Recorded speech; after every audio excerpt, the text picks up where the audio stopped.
Yes, students, in this video we will discuss question 2, question 3, question 4 and question 5 in exercise 3.4. Let's start with question 2.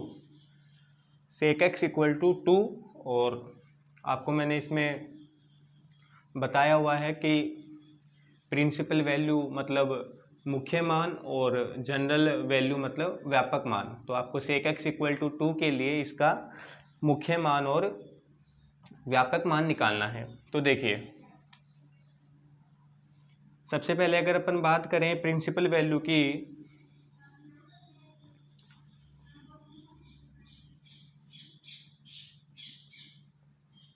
Principal value ये मैंने आपको बताया हुआ है मुख्य मान। तो देखिए, अब अगर अपन इस सेक एक्स को 1 कोस एक्स लिख सकते हैं। तो अगर आपको पता है, जैसे इसके नीचे 1 है तो ये सेक एक्स है वो रेसिप्रोकल होता है, मतलब उल्टा होता है किसका, कोस एक्स का। तो कोस एक्स इक्वल टू कितना आ जाएगा, अगर सेक एक्स 2 है तो कोस एक्स आ जाएगा 1/2। ये आपको पता होना चाहिए। अब देखिए स्टूडेंट्स, जो प्रिंसिपल वैल्यू है, जो मुख्य मान है, ये मैंने आपको बताया कि 0 से 2 पाई के बीच में होता है, मतलब एक कंप्लीट राउंड के लिए, एक चक्कर के लिए। और इसके 2 आंसर होते हैं, क्योंकि आपको पता है एक ही वैल्यू को 2 बार रिपीट करते हैं सभी। तो देखिए cos x इक्वल टू 1/2 है। अब हमें cos x देखना है और यहाँ नेगेटिव होता तो हम cos x की वो क्वाड्रेंट ढूंढते, मतलब वो चतुर्थांश ढूंढते जहाँ cos नेगेटिव होता, लेकिन यहाँ पॉजिटिव है। तो अब आपको पता है ASTC भी आपको सिखाया हुआ है। ASTC में ये फर्स्ट है, ये सेकंड क्वाड्रेंट, ये थर्ड क्वाड्रेंट और ये फोर्थ क्वाड्रेंट। और cos x आपको ढूंढना है कि कहाँ कहाँ पॉजिटिव है। तो देखिए, एक तो फर्स्ट क्वाड्रेंट, अगर पॉजिटिव की बात होगी तो फर्स्ट क्वाड्रेंट तो हमेशा ही होगा, क्योंकि फर्स्ट क्वाड्रेंट में A फॉर ऑल पॉजिटिव। और cos x, तो देखिए cos आपको यहाँ पर दिखेगा फोर्थ क्वाड्रेंट में। तो cos है वो एक तो फर्स्ट में होता है पॉजिटिव और एक होता है अपने पास फोर्थ में। तो फर्स्ट वाली वैल्यू तो चलो डायरेक्ट लिख लेते हैं, एक आंसर तो आप सभी लिख पाओगे। तो देखिए cos x और 1/2 cos में कितने पर होता है अपने पास, ये होता है 60 पर। और 60 को क्या लिखेंगे, π/3। तो ये क्या हो गया, cos π/3। तो x का एक आंसर तो सभी स्टूडेंट, इसमें कोई दिक्कत नहीं आएगी, π/3। तो एक प्रिंसिपल वैल्यू, एक मुख्य मान तो ये हो गया। दूसरा वैल्यू आपको सिखाना चाहता हूँ। देखिए दूसरा वैल्यू, देखिए अगेन, अब फोर्थ क्वाड्रेंट में आप कैसे जाओगे, फोर्थ क्वाड्रेंट पे आप इस तरीके से जाओ, क्योंकि ये 0 से स्टार्ट होता हुआ जब एक कंप्लीट राउंड हो जाता है तो 360 डिग्री, मतलब कितना, 2 पाई। और फोर्थ क्वाड्रेंट में आप कैसे जाओगे, 2 पाई माइनस करके, ताकि 2 पाई मतलब 360 के जो केस में है वो आपका टर्म चेंज नहीं हो। तो फोर्थ क्वाड्रेंट में जाने का आपको पता होना चाहिए, 2 पाई माइनस करके जाया करो। तो देखिए अगेन cos x 1/2 है। अब 1/2, देखिए नेक्स्ट स्टेप में क्या लिख सकते हैं, cos x, ये cos, और देखिए फोर्थ में है ये 1/2 वैल्यू, तो कितना होगा, 2 पाई माइनस, फोर्थ क्वाड्रेंट में जाने के लिए 2 पाई माइनस, और कितना माइनस, वही जो स्टार्ट वाली वैल्यू है, जो ये π/3 है, वही माइनस करो। और आपको मैं रिवर्स चेक करके भी बताता हूँ। देखो अब ASTC से आप इसका वैल्यू निकालोगे तो आपको 1/2 ही मिलेगा। कैसे, देखिए 2 पाई माइनस, 2 पाई में माइनस करेंगे मतलब फोर्थ क्वाड्रेंट। अब फोर्थ क्वाड्रेंट में कोस है वो पॉजिटिव होता है, 2 पाई के केस में चेंज भी नहीं होगा, कोस कोस ही रहेगा। और थीटा का वर्क कौन कर रहा है, π/3। तो देखिए कोस π/3 हो जाएगा ये, और वो 1/2 हो जाएगा। और अब स्टूडेंट आपको यहाँ से मैं बता देता हूँ, cos x, और ये किसके इक्वल हो गया, cos, और इसमें देखिए आप जब 3 आप एलसीएम इसमें लोगे तो 3 2 जा 6, और ये 5 π/3 आपको समझ आ रहा होगा, 5 π/3। और cos हट जाएगा, x का एक और प्रिंसिपल वैल्यू, एक और मुख्य मान क्या आएगा 5π/3। तो ये है आपका प्रिंसिपल वैल्यू। दो आंसर होंगे, एक π/3 और एक 5π/3। इसमें आपको कोई दिक्कत नहीं है। देखिए अब इसकी अपन बात करेंगे जनरल वैल्यू मुख्य मान की। तो स्टूडेंट देखेंगे आप इसमें, और मुख्य मान तो आपको सॉरी जो व्यापक मान है वो आपको पता ही है। उसके लिए मैंने आपको कुछ जनरल वैल्यू बताई थी, साइन की, कोस की और टेन की, और उसमें केवल आपको अल्फा पुट करना है, तो वो केवल याद करने का आपका काम था। तो देखिए अब अगर अपन बात करें किसकी, सेक एक्स इक्वल टू 2 मतलब कोस एक्स इक्वल टू 1/2 के जनरल वैल्यू की। जनरल वैल्यू आपको पता है व्यापक मान, और किसकी बात कर रहे हैं, कोस की।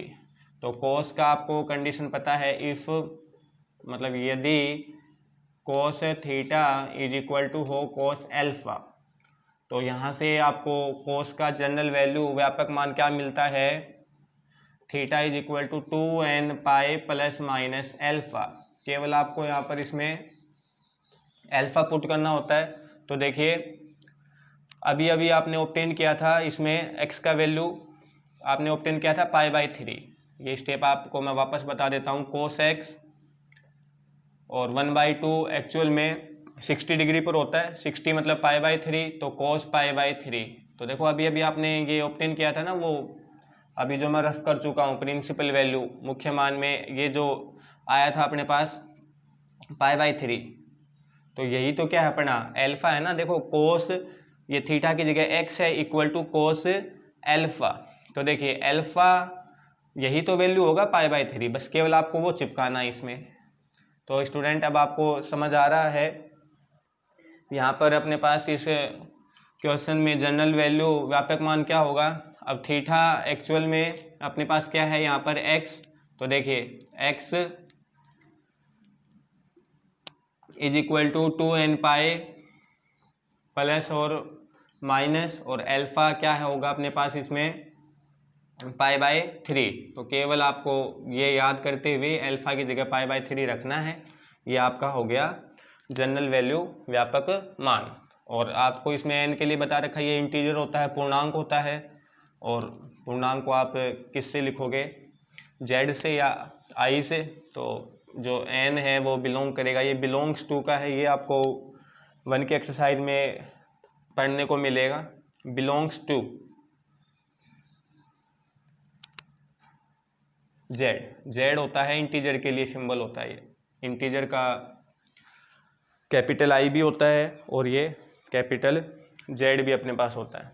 तो ये आपको मैंने बता ही दिया था पहले ही कि जो n है वो इंटीजर होगा, पूर्णांक होगा। देखिए क्वेश्चन नंबर इसमें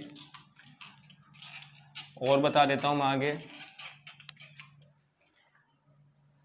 क्वेश्चन नेक्स्ट देखिए, क्वेश्चन नंबर 3।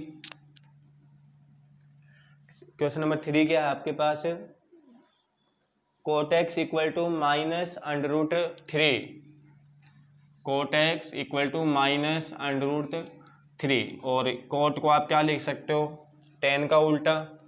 तो ये क्या हो जाएगा अपने पास, tan x is equal to -1/√3। और इसमें प्रिंसिपल वैल्यू पहले निकाल लें, मुख्य मान, तो माइनस ढूंढना है। देखो माइनस वाला आपको मैं सिखा रहा हूँ, ये अच्छे से सीखना।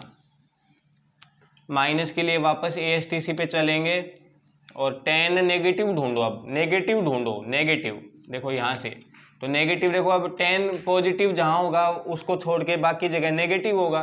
तो देखिए यहाँ फर्स्ट में और थर्ड में tan होता है पॉजिटिव, तो नेगेटिव कौन सा बच गया, एक तो सेकंड में और एक फोर्थ में। तो जो tan है नेगेटिव, अगर आपको क्वाड्रेंट ढूंढना है तो इसमें अपने पास सेकंड और फोर्थ में आपको जंप करना पड़ेगा। तो सेकंड और फोर्थ के लिए, अब सेकंड का पाथ आपको बता रखा है, पाई माइनस करके आप सेकंड में जाओगे, पाई माइनस से आप सेकंड में जंप करोगे। तो स्टूडेंट देखिए tan x is equal to tan, और सेकंड क्वाड्रेंट में आपको जाना है तो पाई माइनस, और पाई माइनस अब 1/√3 एक्चुअल में टेन में कितने पर होता है 30 डिग्री पर, और 30 डिग्री को रेडियन में आप लिखोगे कितना π/6 लिखोगे। तो देखिए पाई माइनस π/6, और आप इसको रिवर्स चेक करें ASTC से, 10 पाई माइनस मतलब सेकंड क्वाड्रेंट,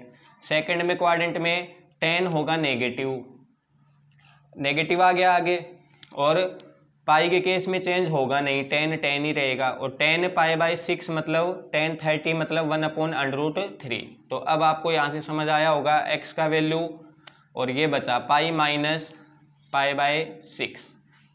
तो x का वैल्यू हो गया अपने पास 5 π/6। तो ये हो गई एक प्रिंसिपल वैल्यू, मुख्य मान। दूसरा किस में है, नेगेटिव ढूंढना है ना, तो नेगेटिव अब फोर्थ में चलो।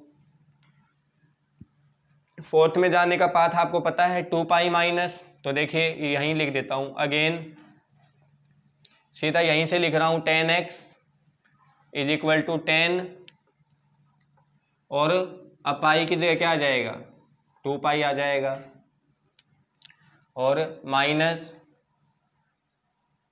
क्योंकि फोर्थ क्वाड्रेंट में जाना है तो यहाँ 2 पाई में माइनस करोगे तब आप फोर्थ में जा पाओगे, क्योंकि नेगेटिव ढूंढना है 10 को, और कितना 6, समझ पा रहे हैं, क्योंकि 1/√3 10 में 30 डिग्री पर होता है। यहाँ से देखिए आप चाहे क्रॉस चेक कर लो, रिवर्स चेक कर लो, 2 pi minus fourth quadrant negative होगा, फोर्थ में 10, और 2 पाई के केस में 10 ही होगा। तो सिंपल आपको समझ आ रहा ना यहाँ से, तो मैं सीधा ही कर देता हूँ x का वैल्यू अब। तो x का जो दूसरा जो अपने पास प्रिंसिपल वैल्यू है, मुख्य मान है, वो क्या होगा 6 2 जा 12, और माइनस एक इसमें माइनस करेंगे तो 11 π/6, ये हो गया आपके पास दूसरा मुख्य मान।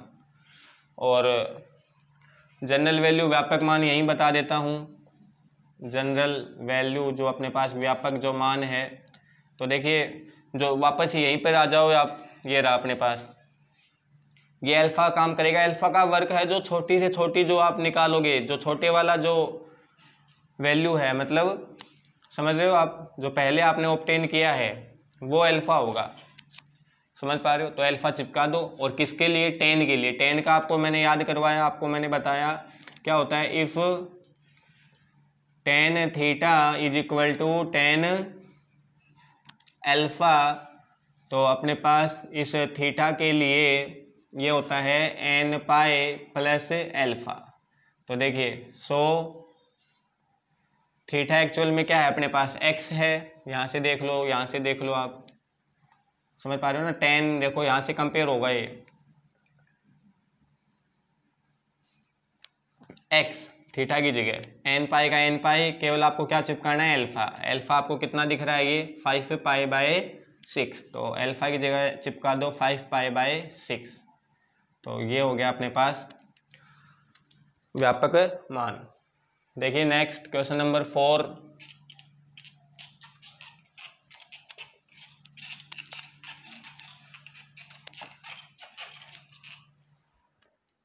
क्वेश्चन 4 देखिए स्टूडेंट,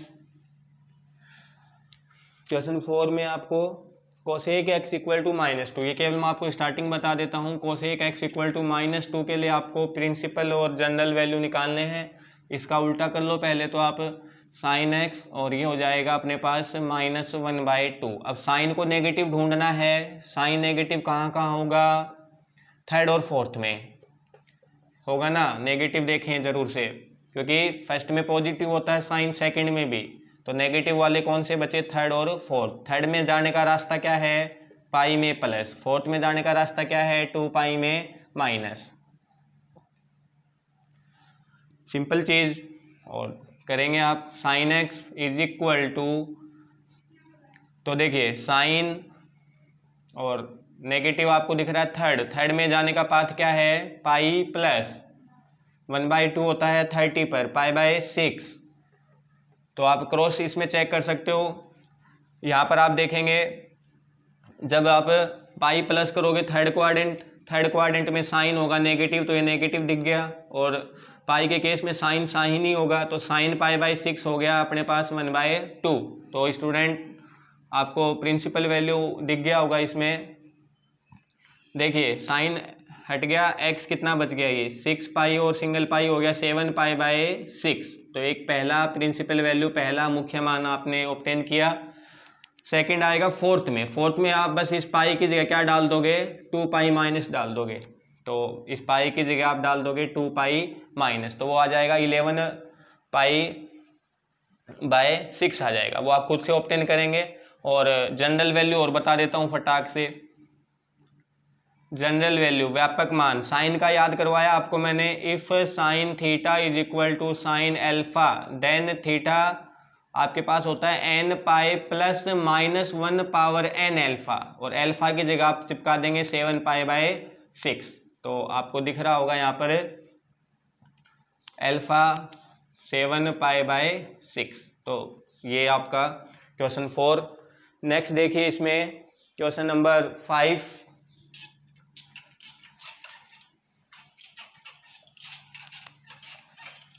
और आप जब नोट करें तो वीडियो को पॉज जरूर कर लेंगे।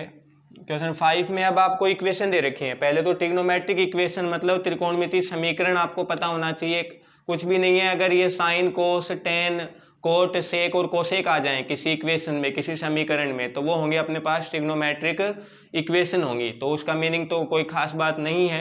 अब आपको जब भी इक्वेशन से सॉल्यूशन पूछे तो वो जनरल सॉल्यूशन ही पूछेगा। अगर इक्वेशन आए अब आपके पास, तो इक्वेशन से अब आपको प्रिंसिपल वैल्यू नहीं बल्कि केवल कौन सी वैल्यू बतानी होंगी। और इसने बोला भी है क्वेश्चन में फाइंड जनरल सॉल्यूशन, तो जनरल सॉल्यूशन होगा अब आपके पास। समझ पा रहे हो, मतलब व्यापक हल। तो वही चीज है, बस इक्वेशन की तरह आएंगे अब आपके पास क्वेश्चन। तो इसमें देखिए क्वेश्चन 5 क्या है, cos 4x equal to cos 2x, cos 4x equal to cos 2x। तो देखो अब ये लेफ्ट हैंड साइड हो गई, ये राइट हैंड साइड, और बीच में इक्वल, इसका मतलब ये क्या है, एक इक्वेशन ही तो है। और इसके हमें जनरल सॉल्यूशन मतलब व्यापक हल निकालने हैं। तो उसी तरीके से निकाल लेंगे। ये तो देखो सीधा ही कंपेयर कर लो आप। तो देखिए बाय कंपेयरिंग विद मतलब तुलना से,